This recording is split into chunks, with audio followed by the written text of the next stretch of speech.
네, 안녕하세요. 오늘은 경우학 3챕터인가요? 네, 4챕터로 기억하는데 말로 가볼게요. 거의 절반 넘게 했죠, 우리 지금. 그래서 저번 시간에는 선발 경우, 사전 경우를 학습했었고요.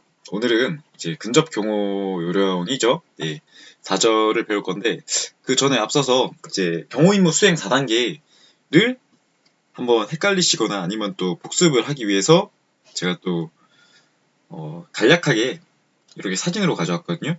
이거는 따로 자료를 만들어서 올려드리도록 하겠습니다. 그래서 보면은 예비 응가라고 해서 예비, 준비 또는 대비 2단계죠. 대응, 평가 단계로 제가 일단 3단계로 외우라 했죠. 이렇게 전, 대응, 후. 왜냐하면 대응 평가가 이제 배울, 오늘 배울 근접 수행 평가 절차의 단계이기 때문에 이전까지는 주로 사전 예방 경우 2단계에 중점을 뒀고요. 이 사전 예방 경우가 두 개로 나뉘면은 어떻게 나뉘냐? 예비 단계와 예비 또는 계획이라고 합니다. 또 대비 단계 또는 준비 단계라고도 하고요. 보면은 여기서 포인트는 서로 같은 말이 나와서 헷갈릴 수도 있다 이고요. 계획 단계는 우리 따로 현장에 가기 전에 일단 계획을 세우는 게 먼저인데 계획을 세우고 나니까 현장 답사를 통해서 계획을 한 번 더 확인해보자 라고 해서 2차 계획까지 갑니다. 그리고 현장 답사 시 뭐 필요한 준비물 준비물이나 우선순위 아니면 캠코더, 사진기 이런 거 가져간다 그랬죠. 또 행사 계획이나 이런 것 좀 비교하면서 보면 좋으니까 그죠? 그런 우선순위는 당연히 외우지 않아도 이렇게 딱딱 머리에 떠올 수 있게끔 하셔야 하고 2차 계획 때는 이제 현장을 고려한 세부 임무 계획 가령 출입구 통제자한테 입구가 여기 있더라. 근데 우리는 여기를 폐쇄할 예정이고 여기만 쓸 것이며 비상시에는 이 출구를 열도록 할게. 뭐 이런 식으로 임무를 주면 되겠죠. 이렇게 하고 당장에 이제 갔잖아요. 그죠? 그럼 이 현장 답사 갔다 온 사람들을 통해서 2차 계획을 갔는데 이 세부 임무를 편성받은 사람들이 이제 사전 예방 경호를 하기 위해서 가겠죠. 가서 CP 설립을 하고 이제 CP 설립하면서 주변을 둘러볼 거 아니에요. 그러면은 2차 현장 답사를 합니다. 이 사람들끼리 무슨 말이냐? 여기는 현장 답사자들이 세부 임무 편성을 받게끔 도와줬다면은 이 대비 단계랑 준비 단계는 세부 임무 편성을 받은 현장에 도착한 사람들이 이제 본인의 입맛에 맞게끔 내가 1차 현장 답사 후에 이렇게 계획 단계에서는 이렇게 임무를 받았는데 출구를 오른쪽을 쓰고 비상시에만 열고 입구를 왼쪽을 써라고 했는데 와보니까 이제 도로가 나가는 방향이 왼쪽이 더 좋네. 나는 이제 왼쪽을 출구로 쓰고 오른쪽을 입구로 쓰겠다. 라고 해서 세부 계획을 반영하고 최종 대안을 짜는 거죠. 이렇게 하면 이 현장 답사라는 개념이 여기에만 잘 설명이 돼서 이게 헷갈릴 수도 있거든요. 그래서 현장 답사가 두 번 나오는 개념이랑 CP가 어느 때 설립이 되는지 또 실무자들이 어느 때 투입이 되는지까지 조금 감이 올 거라 생각이 됩니다. 이렇게 이전 시간에 여기까지 배웠다 치면은 오늘은 어디를 한다? 이 대응 단계 3단계 파트에 들어갑니다. 3단계 파트 3단계 파트의 중요한 점은 전체적인 큰 틀을 보자면 근접 경우의 방법 이 방법도 학자마다 얘기하는 게 다 다릅니다. 다 다른데 주로 그림을 떠올리실 때는 이 보디가드들이 경호 대상자를 이제 호위하면서 걸어가는 모습 그거를 중점적으로 생각을 하시면 되고요. 주의 경계 요령이나 대응 방법, 대처 방법이나 대응은 어떻게 할 것인가 이러한 설명까지 배우도록 하겠습니다. 이렇게 배우고 나면은 이제 비슷한 내용들이 또다시 익혀지고요. 그러고 나서 이제 우리 이전에 배웠던 삼중 경우 이런 내용은 왜 나올까요? 이제 이동 간에 도부 간에 하는 경우가 그러니까 기동 간 경우가 근접 경우에 가장 중점적이라면은 이제 행사장 경우라고 해서 기동 경호가 끝나고 행사장에 도착하면은 경호 대상자가 그곳에 머물잖아요. 그럼 그곳에서도 이제 3중 경호막을 형성해서 위해가 발생하지 않도록 하는 것도 근접 경호의 일부다. 대응 단계다. 알겠죠? 여기까지 이어집니다. 그래서 이렇게 해서 행사장 경호까지 끝나면은 이제 문제의 파트로 들어갈 거예요. 예. 그래서 비슷한 거 다 배우고 이게 좀 많아요 문제가. 그래서 아마 이번 시간까지 하면은 좀 4시간 3시간 정도 될 것 같은데 빠르게 한번 해보고 여러분들이 여기까지는 와야지 그래도 60% 70%온 거거든요. 그래서 넘어가 보도록 할게요. 일단 이 1. 근접 경우의 의야 이런 거는 한번 읽는 내용이고 문제 지문이 그대로 나와요. 그래서 읽어보면은 근접 경우의 의 행사 시 각종 위의 요소로부터 대상자의 신변을 보호하기 위하여 실내외 행사는 물론 이 도보, 이동, 차량 그러니까 행사장 행사 경우뿐만 아니라 이동 간에도 하는 것도 근접 호의 활동이다. 이게 중요 개념이죠. 목적은 최근접에서 경호 대상자를 보호하고 대피시키는 데 목적이 있다. 대적하는 데 경호 위해자한테 대적하는 데 목적이 있는 게 아니다. 예. 그래서 근접 경호에는 모습에는요, 이 검은색 정장을 입고 머리가 좀 스포츠형들이 많죠. 단정한 외모와 자신 있는 모습 이런 거 나머지 읽어보면은 확 와닿을 거라고 생각이 돼요. 3번 근접 경호원의 근무 요령. 위치는 절대 고수하지 않습니다. 이것도 자주 나오는 지문이고요. 근접 경호원의 위치는 이제 한번 확보된 곳이 최적의 장소이므로 절대 바꾸지 않는다. 뭐 이런 말은 틀린 말이고 경호 위해자가 언제든지 바뀔 수 있으니까 상대적 위치를 통해서 수시로 위치를 바꿔주도록 한다. 신분하기는 모든 사람한테 사전에 해야 하고요. 가족 동반 시에도 그 사람은 경호 대상자가 아니라 그렇게 생각하기보다는 가족의 위해를 입으면은 경호 대상자가 정신적 스트레스를 받겠죠. 그래서 그러한 부분도 고려해 준 것이 이제 경호의 한 부분이다. 근데 여기서 한 번 더 나아가면 어떻게 돼요? 우리 전직 대통령의 경우 기억나셨나요? 법령상에서 법령에 의하면은 전직 경호 대통령은 이제 대통령 경호처로부터 배우자까지 경호를 받죠. 가족은 경호를 하지 않고 가족의 경우는 이제 전직 대통령의 예우에 가면은 나오긴 하는데 그 예우를 경호처에서 하기보다는 집에 있으니까 같이 한다 뭐 이런 개념이고요. 대상자 자체에는 포함이 되지 않습니다. 알겠죠? 대통령 경호법에 따른 경호 대상자에는 포함이 되지 않고요. 전직 대통령 예우에 한해서 필요한 경우에 필요한 경호 경비와 예우를 처할 수 있다라는 그 파트에 이제 긴급 조치나 또 사무실 대여, 또 이동수단 대여 이런 거 있었고요. 가족의 경우도 있지만 이러한 경우 전직 대통령의 경호 경비를 제외하고는 핵금고 탄핵 회피 외에는 예우를 하지 않을 수도 있죠. 때문에 예외인 대상이다. 가족 동반시 경우는 전직 대통령의 예외가 있다. 이 부분 정도는 기억하셔야 되고 수행원 등의 안전. 그죠? 이게 수행이라는 말이 아직까지 안 익숙하신 분들이 많을 건데 경호를 하면은 경호원들이 난 그분을 수행했어. 이게 수행이 손이 되었어. 라고 이해를 하면 돼요. 그러면은 수행에서도 손이 대주는 사람이 있고 머리가 대주는 사람이 있잖아요. 그죠? 비서분들. 예. 그런 분들이 함께 수행팀이라고 하는데 그 비서들의 안전도 책임을 지는 게 좋다. 근접 경호 책임자의 행동. 근접 경호 요원은 경호에 관련 없는 언론 및 대중들과 가능한 한 불필요한 접촉 및 대화를 삼가한다. 이 말 자체가 이제 언론, 나중에 언론 파트로 가면은 언론과의 대화를 차단한다. 뭐 이런 말까지 이어져요. 알겠죠? 이제 넘어가도록 할게요. 또 이거 말고도 근접 경호원은 이제 주변에 경호 대상자와 대화를 주고받을 수도 있기 때문에 어느 정도 교양이 필요하기도 하며 해외 언어 구사 능력이 있으면 좋다. 근접 경호 요원의 준수 사항으로 이제 경호 대상자를 중심으로 한 절대적 명령 복종 체계가 아니라 경호 조장, 경호 팀장을 중심으로 한 알겠죠? 또 근무지의 취약성에 따라서 대응을 유지해야 한다. 융통성이 있는 비서팀과 긴밀한 협조, 무선망 운영이 필요하다. 자, 이거 잘 봐요. 복장은 보호색의 원리에 의해 비노출적 근무를 해야 한다. 이게 중요합니다. 왜 그러냐면은 근접 경호의 특성으로 가면은 노출성을 띱니다. 알겠죠? 근데 노출성을 띠는데 복장은 보호색의 원리에 따라서 비노출적 근무를 한다. 경호 조직의 특성에 따르면은 이제 비노출적 특성을 가진다. 기억이 나시죠? 예. 어떻게 기억을 하시냐면 지기통협, 전기통협보 뭐 이렇게 기억을 하시면 되고요. 특성에 따라서 또 경호 조직 자체가 비노출성을 띈다. 작전이 노출되면 안 되니까. 하지만 근접 경호에서만 노방기, 기방대라고 해서 이렇게 매스컴에 드러나고 또 허위 정보를 유출해야 되므로 노출성을 띈다. 알겠죠? 기만성이란 말 자체가 노출성과 연관이 되기 때문에 근접 경우의 특성은 계속해서 이어가도록 하고요. 복장은 보호색에 올려야 한 비노출적. 그러니까 빨강색이나 화려한 색을 띠면 눈에 띄고 이제 잘 보이지 않는 어둡고 단아한 색깔을 이용하여야 한다. 책임 안수를 위해서 과감한 육탄 방어 정신에 의한 경호 임무를 수행한다.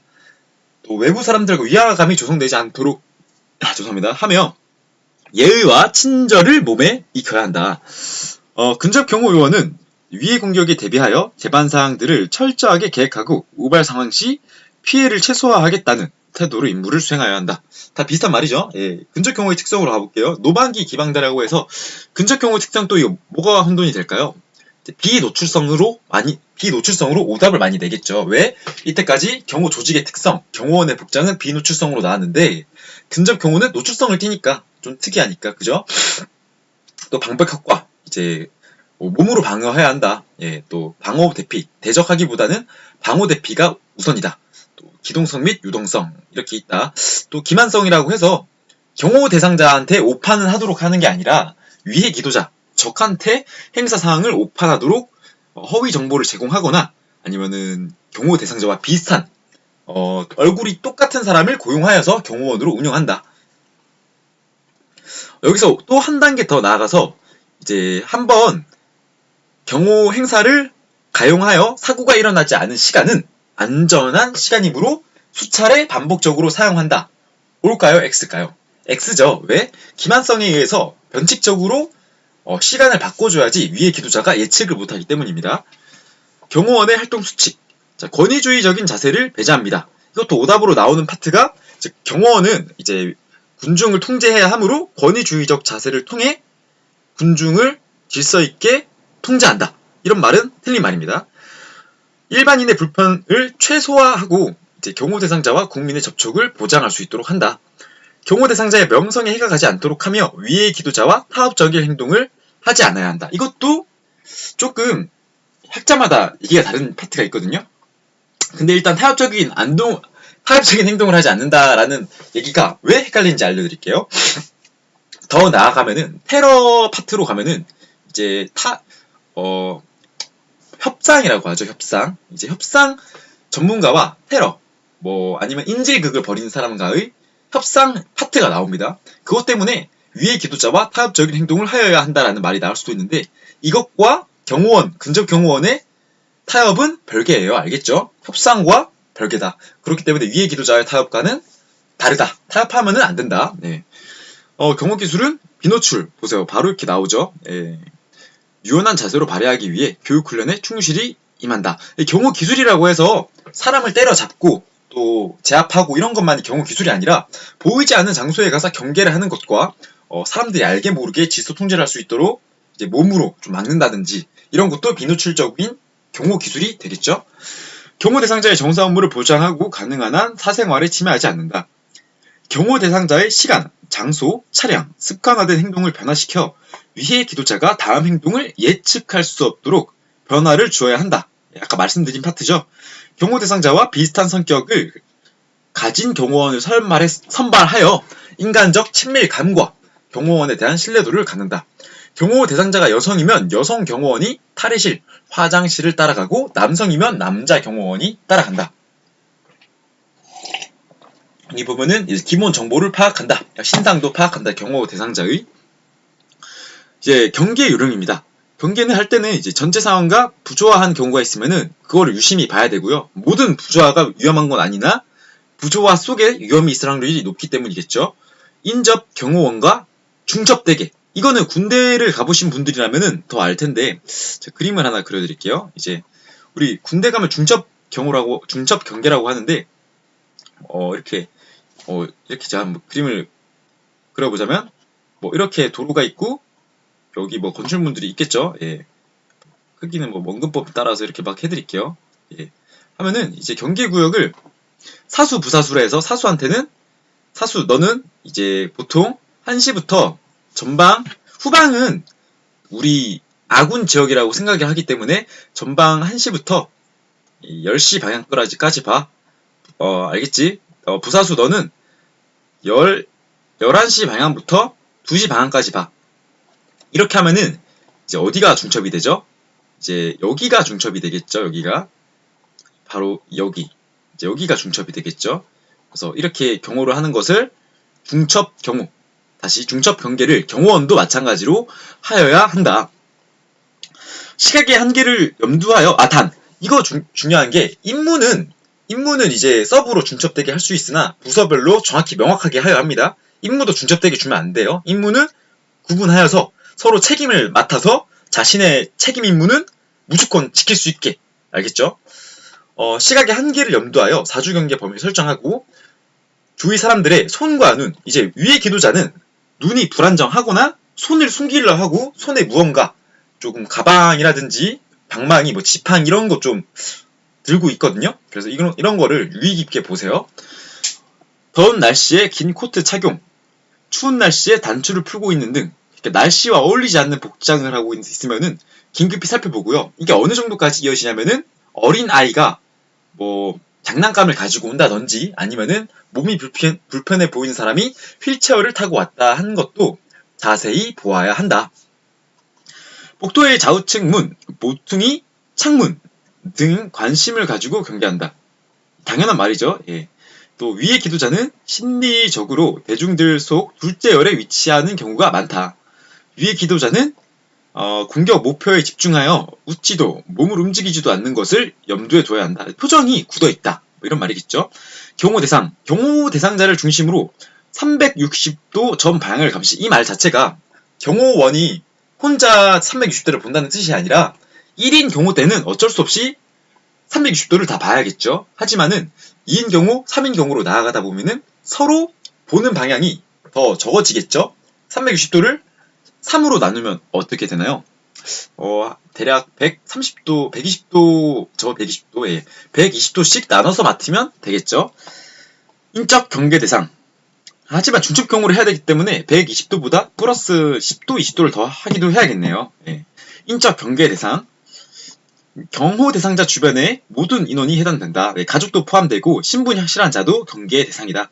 물적 경계 대상은 이제 자연물, 뭐 건물 이런 것도 물적 지리 대상이 되겠고 쇼파 이런 거 이제 안전하게 보이더라도 우리가 알고 있는 디자인이라 하더라도 경계를 늦추지 말고 봐야 한다.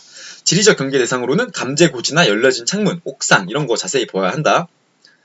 여기서 시설 관련돼서 이제 혼돈되었던 게 보일러실 또는 환풍구 이런 거는 폐쇄한다. 무조건 폐쇄한다는 아니죠. 예, 환풍기는 폭발물이 들어올 우려가 있으면은 폐쇄하도록 하고 시설물은 이제 보일러실이나 이런 거는 통제가 되어서 안전 허가된 사람만 왔다 갔다 할 수 있도록 개방된 상태면 안 되겠죠. 이제 근접 경호원의 임무로 가볼게요. 예. 좀 재미가 없을 수도 있는데 이거 다음 파트까지 가서 다음 파트에는 좀 헷갈리는 게 있을 거거든요. 그래서 여기까지는 좀 책 읽는 느낌으로 좀 받아들이시고 예. 한번 이 줄친 것들을 위주로 보면 되겠죠. 보면은 일반인에게 불편을 주지 않는 범위 내에서 왜 경호 대상자의 이미지가 나빠지면은 안 되니까. 돌발적인 위해 발생 시 인적 반백 항상 똑같죠. 위에서 배운 것과 이제 경호 대상자를 방호, 안전에 중점을 두며 대적은 뒤늦게. 알겠죠? 또 여기 대적에 관해서 대적은 어떻게 하면 될까요? 근접 경호원이 아니라 위의 기도자를 발견하고 경고하며 전파 후에 가까이 있는 근접 경호원이 위의 기도자와 대적한다. 위의 징후가 있거나 위의 예상시에 경호 대상자에게 위해가 없다는 명백한 확신, 이 사람은 이제 안전해라는 확신이 서기까지 아무도 경호 대상자 주변에 접근시키면 안 된다. 물론 현실은 다를 수도 있어요. 왜냐하면은 경호 대상자 가족이 막 이제 폭발물이 소리가 들렸어요. 경호 대상자는 대통령인데 대통령 가족이 막 주위 온다고 해서 안 돼, 오지 마. 이건 좀 아니죠. 현실과는 좀 이론은 다르다. 예. 경호 대상자가 심리적 안정감을 느끼도록 항상 경호 대상자가 볼 수 있는 최근접에 경호원이 위치한다. 경호 대상자 주위 사람들의 손을 관찰하고 똑같죠. 이건 아까 배운 것과 이거 보면은 이거 좀 처음 보실 텐데 복도, 도로, 계단 등 수행 시 경호 대상자를 공간의 중심으로 유도한다. 왜? 위해 발생 시 공간을 여유 있게 확보할 수 있도록. 이 말을 보면은 잘 봐요. 복도로 간다 치면은 복도의 중앙으로 간다는 뜻인데 그러면은 우로 가보면은 여기 좌측문, 모퉁이, 창문 주위, 그러니까 벽 주변은 위험하다, 위험할 수도 있다, 이런 게 연관이 되죠. 또 위의 기도자의 공격을 최대한 줄이고 공격 피해 정도를 최소화하기 위해서 이동 속도를 가능한 느리게 빠르게 진행한다. 알겠죠? 대피소로 신속하게 이동한다고 이러한 것과 연장이 되어서 차량 이동 시에는 직선거리 최단 통로를 이용하기 위해서 최선을 다한다. 뭐 이런 말이 있겠죠. 문을 통과할 경우 경호원이 먼저 통과합니다. 항상 안전이 확보되면은 경호 대상자를 통과시키고요. 안전이 확보된 지역이라면 경호 대상자가 먼저 갈 수도 있겠죠. 예. 하지만 없다는 가정하에 보면은 이제 문을 통과할 때 항상 경호원이 우선 통과한다. 보이지 않는 공간 통과 시에도 경호원이 먼저 통과해서 안전을 확인하고 통과시킨다. 도보 이동 속도는 경호 대상자의 건강, 신장, 보폭 등을 고려하여 속도를 조절하되 이게 원칙인데 비상 상태가 발생하면은 강제로 숙이고 끌고 가서라도 알겠죠? 체면이 구겨지더라도 고해야 한다. 타 지역으로 이동 전에 경호원은 이제 경호 대상자에게 이동로나 이런 거를 미리 말해서 이거 자주 나오거든요. 미리 말해서 이동 효율을 높여야 한다.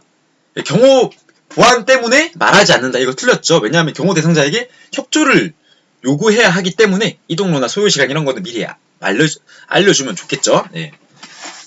경호 대상자가 이동 시에는 좌측 전방 경호원의 뒤쪽에서 이동할 수 있도록 알려주어야 하며 좌측 전방 경호원은 경호 대상자의 시야를 가리지 않고 손과 발이 부딪히지 않도록 유의해야 한다. 이게 어떤 말인지 보여드릴게요. 통상 경호를 보면은 이게 자치 경호원이 있는 경우가 몇 명 이상일까요? 예. 사람이 많은 수겠죠. 예. 통상 보면은 아마도 1인 경호 때 원래 경호의 제일 중요한 위치는 우측 후방입니다. 알겠죠? 왜 그런가 하면은 오른손이기도 하고 우측 후방을 통해서 막기가 쉽기 때문이죠. 맞나요? 이거는 나중에 설명을 들어보면 더 쉬울 거예요. 그리고 또 이러한 경우에서는 이제 이 사람이 일로 가서 안내를 해줘야겠죠. 근데 통상에 보면은 우리 경호원이 많은 사람들, 뭐 전직 대통령이나 경호 대상자, 다시 대통령 이런 분들을 보면은 뭐 3인 4인이기 때문에 이럴 때는 이 사람이 안내를 한다. 뭐 이런 말이겠죠. 경호 대상자가 대중의 가운데 있을 때, 군지성 통과할 때, 건물 내로 위험할 때, 공공행사에 참석할 때, 승하차 시에는 특히 위험하다. 알겠죠? 특히 위험하다. 건물 내로 들어갈 때 이게 헷갈릴 수도 있어요. 나머지는 사람들이랑 관련이 돼서 또 승하차 시는 위험하다고 제가 수차례 반복적으로 얘기해서 기억이 날 수 있는데 건물 내로 들어갈 때는 잘 기억이 남지 않지만 이것과 이 문을 통과할 경우 이것과 연관이 되면 좋겠죠.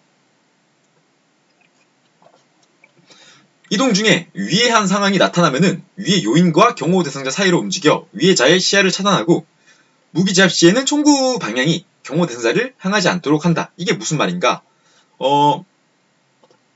자, 다시 아까 1인 경우로 가볼게요. 1인 경우로 가면은 이러한 상황이죠. 예, 이러한 상황인데 우측 후방에 있으니까 이러한 상황이죠. 다시 이러한 상황이죠. 이러한 상황이 있는데 여기에 위의 기도자가 나타난 거예요.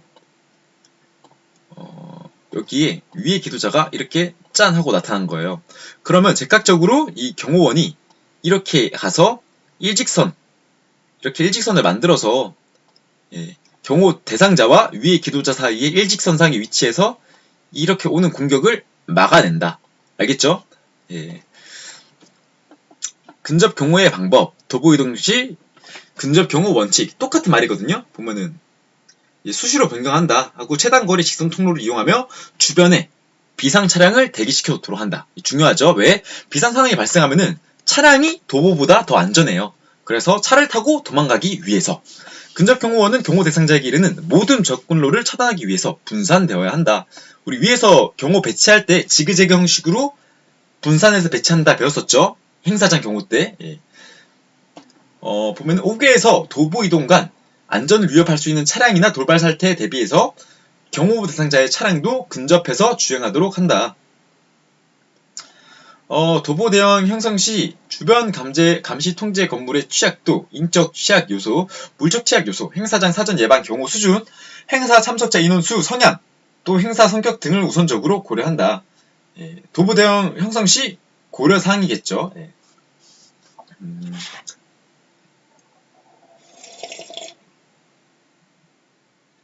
도보 이동 시 외부적인 노출도가 크므로 도보 이동은 가급적 삼가하는 것이 좋다. 차량 경호를 선호해라 이런 말이겠죠. 근접 경호 요원은 고정된 위치를 고수해서는 안 되고 상황에 따라 융통성 있게 위치, 대형을 변경한다. 똑같은 말이죠.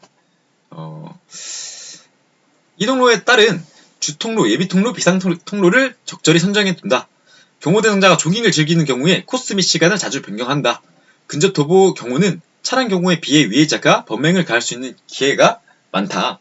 근접 경호 대응은 전방에 대한 사주 경계와 신변 안전을 담보할 수 있는 최소한. 왜요? 이제 사람이 많으면은 대회 이미지도 안 좋고 움직이는 범위가 커지기 때문에 기동성에 제한도 있을 뿐더러 경호 대상자의 움직임을 제한할 수 있다. 여기까지 하면은 어차피 계속해서 이렇게 얘기하는 파트가 다음 시간에도 나올 건데 잊지 말고 이제 근접 경호 대응을 한번 알려드리도록 하겠습니다. 베이스는 짬비 교재에 있는 이 내용을 토대로 말씀해 드릴 거며 추가적으로 제가 자료를 만들었거든요.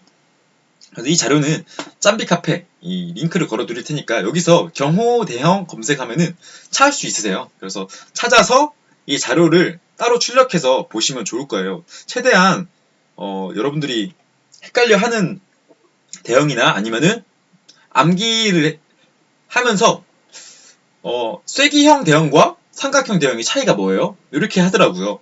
근데 그 차이를 기준을 잡고 이해를 하고 하나만 핵심을 잡고 가면은 나머지도 파생이 된 거라서 배우기가 쉽거든요.